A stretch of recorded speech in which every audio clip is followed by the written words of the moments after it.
Happening tomorrow, Kwame Kilpatrick is going to head back to court for his federal corruption case, and now his lawyer is asking a judge in a different case for some information about a witness. 7 Action News investigator Heather Catallo joins us right now. And Heather, what are they looking for here? Well, they're looking for anything they can to go after a man named John Rutherford once he takes the stand for the government. The feds are still hammering Kwame Kilpatrick with evidence on alleged misspending for his civic fund. But before that portion is even over, the next chapter of this case is coming to light.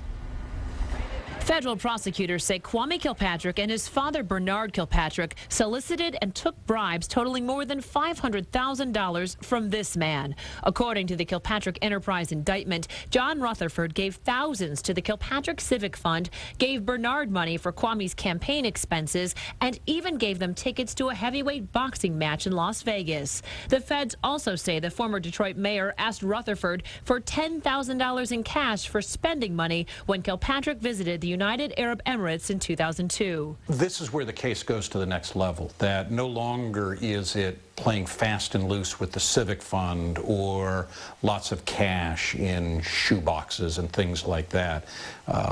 Now it's bribery and extortion. Former federal prosecutor Peter Henning says Rutherford's alleged bribes will be key to the next step of the case. It is misuse of office, and that's really the core of the government's case, that the former mayor and the co-defendants operated the mayor's office, mayor of the city of Detroit, for their own personal benefit. The feds say in exchange for the bribes, Kilpatrick took several official actions to further Rutherford's riverfront casino development plan. But Rutherford does not come to the witness stand without baggage. He's one of many expected to testify who have taken plea deals with the feds.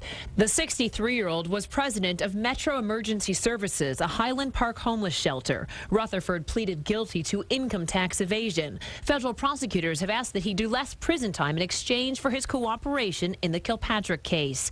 The judge gave him 21 months, but Rutherford still hasn't reported to prison. And now Kilpatrick's attorney, Jim Thomas, wants to know why. Thomas filed this motion with the court asking to see all correspondence between lawyers and the court about the delay. Rutherford's lawyer, Steve Fishman, brushed off the request, saying, quote, "That's a stupid question because this happens routinely in federal criminal cases. Defendants are granted extensions in their report date until they complete their cooperation. And that is precisely what happened in this case." A federal judge is holding a hearing tomorrow afternoon to decide what, if anything, about Rutherford should be turned over to Kilpatrick's defense lawyers. But before that, testimony about the Civic Fund resumes, and this week you can expect to see lawyers and public relations experts associated with the fund take the stand. Steve